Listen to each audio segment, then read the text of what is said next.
Canada British கொலம்பியாவில் பெண் ஒருவர் 2 வணிக உரிமையாளர்களிடமிருந்து $5,00,000க்கும் அதிகமான பணத்தை திருடியதற்காக கைது செய்யப்பட்டுள்ளார்.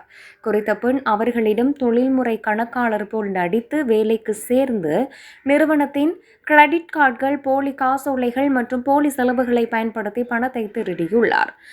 அவர் அந்த பணத்தை பயணம், ஹோட்டல்கள், உணவகங்கள், வாடகை மற்றும் ஷாப்பிங் ஆகியவற்றுக்கு செலவிட்டதாக விசாரணையில் தெரிய வந்துள்ளது. அவரது குற்றங்கள் முற்றிலும் பேராசையின் காரணமாக நடந்தவை என நீதிமன்றம் தீர்ப்பளித்துள்ளது. தெரிவித்துள்ளது. குறித்த பெண் ஏற்கனவே பல திருட்டு மற்றும் மோசடி குற்றச்சாட்டுகளுடன் நீண்ட குற்றவியல் வரலாற்றை கொண்ட ஒருவராவார்.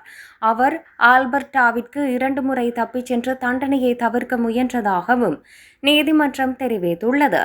அவர் 2024 முதல் தடுப்பு காவலில் உள்ளார். இந்த நிலையில் அவர் திருடப்பட்ட பணத்தை திருப்பி செலுத்த வேண்டும். மேலும் பணம் அல்லது மதிப்புமிக்க பொருட்கள் சம்பந்தப்பட்ட வேலைகளிலிருந்து வாழ்நாள் முழுவதும் தடை செய்யப்பட்டுள்ளார்.